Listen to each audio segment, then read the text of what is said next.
Okay, Clip Studio Paint and masking. I use it a lot. Masking. It's it's kind of essential in a lot of places. So let's take a look at what I have up on my screen. This is from Freaks and Gods number 7. Well, volume 2, number 3. And there's a lot going on this page. This is a great page, but we're going to focus on Steve Steff here, who's jumping up. And there's a previous video I made where I talked about the document size that I use, like 600 dpi, and this is a great example of why. I just love the way the pencils turned out. So I kind of thought that would be a fantastic clip art or promo piece at some point. So I even went ahead and inked her on a separate layer so I could always isolate that out.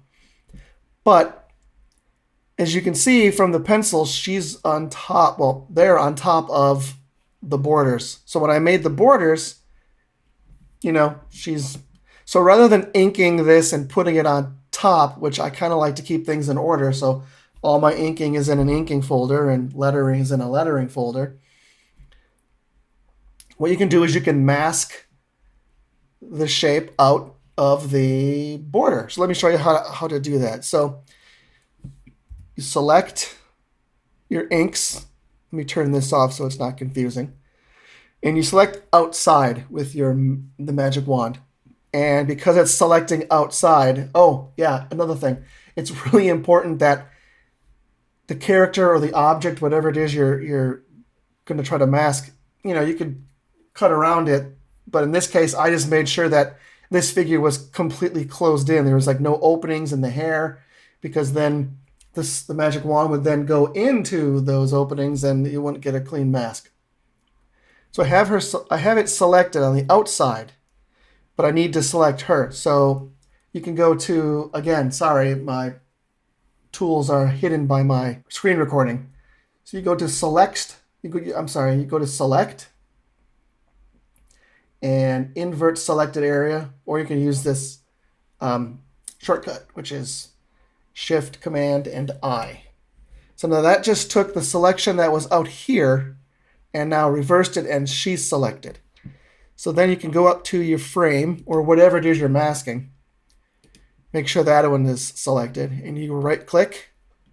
And oh good, you can kind of see some of them. You go to layer mask. Now this is sometimes when I'm in a hurry, I kind of just click the wrong one, but you got to think about it.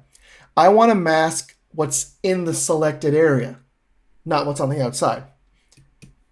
And now, boom. So you still have your border.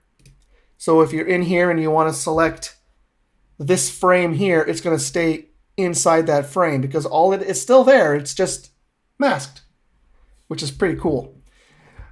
This particular page, if you give me a moment to turn off everything back on, you'll see that this page is full of masks. So just give me a second. All right, so I have everything turned back on, and there are, like I said, a lot of masks. For example, this crack right here. Let me select it so you can look at it. I have the letters separate, and they're in a folder, a grouped folder, and the group folder is masked.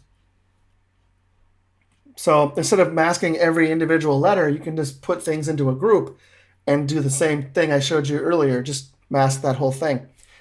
When you come up here, I've also masked the frame again. I want the lettering on top. So yeah, there's a lot of different, I even think right here too.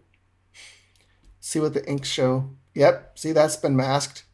You can also see in here, if you kind of look, all those black areas are masked on the frame. So masking is really important. It can create a lot of great effects.